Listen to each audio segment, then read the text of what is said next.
Everyone YouTube, welcome back to a new video. I know it's early, so you're probably going to be watching this later on today. But next week is the start of the Premier League, so I thought I'd do my predictions for them. Get straight into them because I don't have much time today. 20th, Leeds United. Over the past few seasons, the team who gets promoted, then ends mid-table, gets relegated the next season. And I see this coming true once again with Leeds. They may play nice attacking football, but if you look at it, they've conceded 54 goals last season, which is the 17th worst in the division, and 3 of them teams have gone down since. And if they don't score enough, then they are well and truly doomed.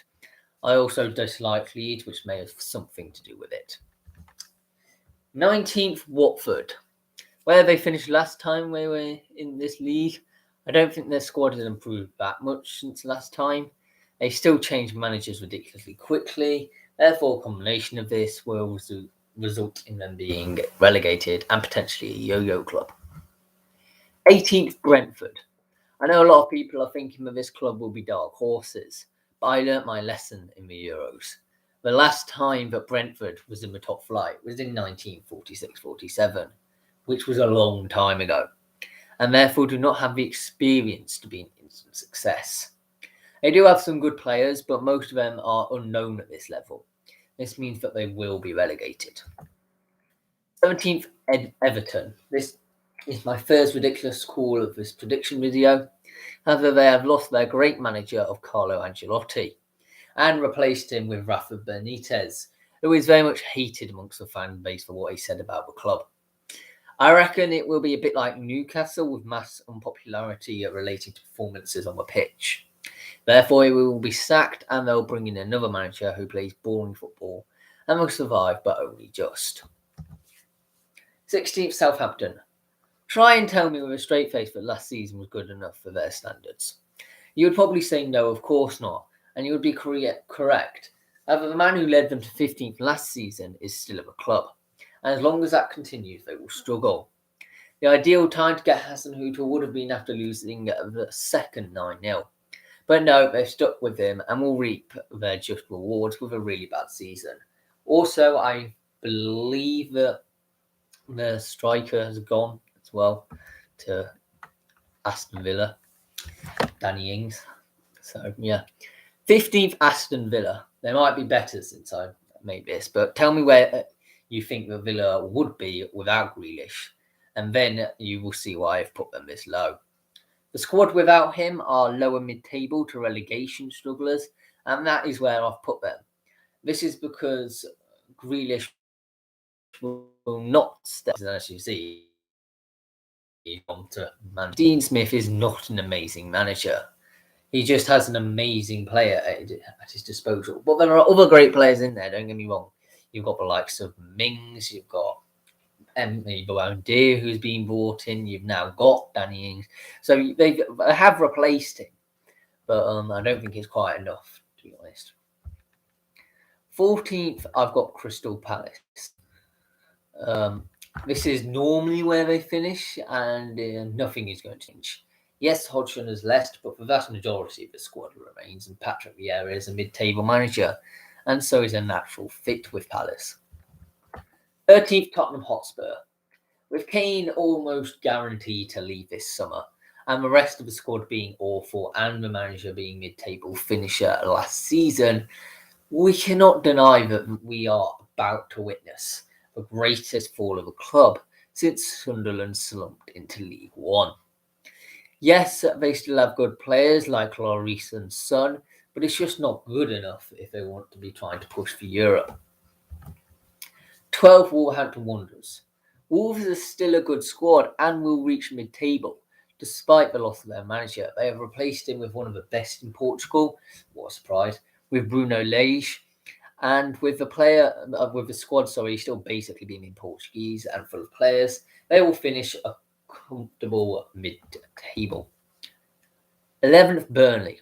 They had a bad season last season, yes, but Sean Dyche is, in my opinion, the greatest manager in the Premier League, as without fail, he does wonders with Burnley and their small budget, which no other manager within the league could do, and for that reason I reckon they will finish mid-table. 10th, Newcastle United. The fans may not like Steve Bruce's style of play, but you cannot deny that it is effective to a degree that they finished mid-table yet again last season. The fans need to take a reality check, as they are a mid-table team at best. I reckon it is time for Joe Linton to revitalise his career and prove his price tag worthy, along with Callum Wilson, who will be able to create the Magpies to finish a very respectable 10th place. 9th, Norwich City. My team that will do well from the Championship is Norwich. They now have the experience at this level, and for once they have a good budget with the sale of Buendia, but they do need to replace him in the squad.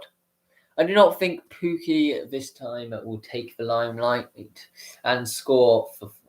He will take the limelight, and he will score for fun, meaning they will finish a very impressive 9th. 8th, Arsenal. They may have had a poor pre-season, but it's Arsenal, so they will do well. I reckon it'll be another 8th place finish, but it will be a disappointing season without European qualification, and will become a mediocre club. Mikel Arteta may well be sacked, but they just don't have enough good players is the real reason. 7th, West Ham United. Another good season by West Ham standards, and if they get the transfers right, there's no reason why they can't establish themselves as a top team like Leicester. However, that won't happen overnight, and I reckon that it will be European football, while they retain good players like Souček, Antonio and Kufal. 6th, Brighton and Hove Albion. It's normally a team which has established themselves at the Premier League and then do really well one season. And I reckon it's the Seagulls this season. Players like Lamptey and Morpie will play a big part, but this could be a completely random prediction that's unlikely to come true. 5th, Leicester City. Firstly, I think they will retain the FA Cup, and by the way, congratulations on winning the FA Community Shield yesterday. Second, they do often finish in top 5, and I think it's time that they get recognised as a Big Six club instead of clubs like Arsenal, Tottenham, which haven't been up there for ages. With Vardy wanting to end his career with a bang and other key players such as Schmeichel and Maddison, it'll be another Europa League finish. 4th, Chelsea. They are falling behind the other top 3 at the moment, but are still good enough to play in the Champions League. In fact, they will retain the Champions League, as that seems to be their go-to competition. Tuchel is a great manager, but just look at some of their players, such as Werner and Kepa.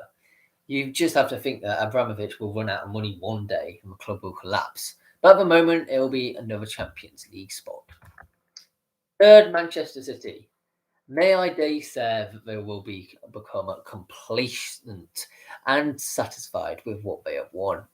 I do think they are good enough to go for titles, but will the players' mentality still be up for it? I reckon not. Furthermore, there's too many great players, so Guardiola won't be able to pick his best at starting 11, so we'll chop and change, which will make the team disjointed, but grind out enough wins, of course, to make a Champions League finishers. 2nd, Liverpool. They need to clear out some of the deadwood of the club, but there's enough quality there for a 2nd place finish. Klopp had a bad season, but so does every great manager, and he will correct it this season, with plenty of cover now brought into the squad, except in the goalkeeping department. 1st, Manchester United. With the signings of Sancho and Varane, they now have the strength and the squad to be able to win the league. They will win the League Cup as well. With the other side of Manchester being complacent, this is really their time to shine. Thank you very much for watching. Please subscribe if you're new around here. That would be hugely appreciated. I would like to thank you all for 55 subscribers. That's a huge milestone on the way to 100. And yeah, I've got a history of your club, a history of Stoke City coming up, I think it is. So thank you very much and goodbye for now.